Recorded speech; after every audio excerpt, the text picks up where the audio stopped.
बंधुगण मुझे आज एक सुंदर श्लोक कहि आपण मनोयोग पूर्वक शुणे। प्रथम भगवान वंदना। देवेन्द्र मौली मंदारं मकरंद करुणारुणा विघ्न हरंतु ये रम्मं चरणांग।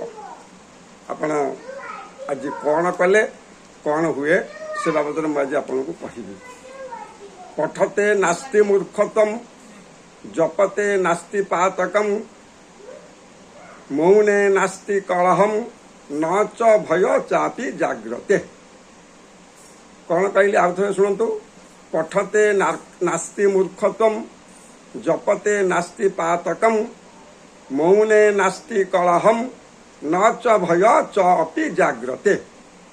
ताले कथाटा कौन जे आपण जे पढ़ुथुबा लोकर पाठ पढ़ुथुबा लोकर मूर्खत्व रहिबो नाही।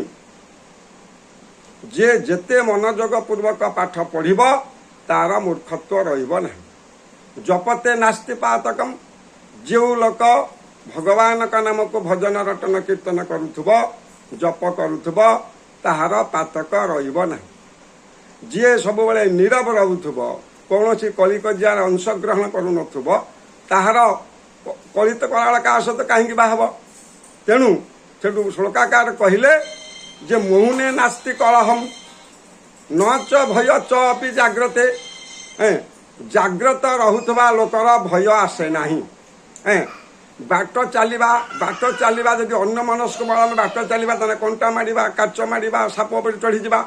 तेणु आम जाग्रत रहीकि भल भाव देखिके जदि बाट चलती ताहले आमर पादरे कंटा फोड़ब नहीं कि साप कामुड़ब नहीं कि काच गलिब नहीं। तेणु आम जाग्रत रहुथबा लोकर भय न थाए। तेणु श्लोकाकार यही सुंदर श्लोकटी माने समाज मानव समाज को दान करिसंती। ताहा जदि आम फल करती ताहले आम जीवन रे किछि अन्याय अनीति बा दुख आसीब नहीं। तेणु आमे यही श्लोकर आदर्श अनुसार जदि परिचालित हुअंती ताले आमे जने भल मनीष भाव में समाज में प्रतिष्ठित हो पारिबा।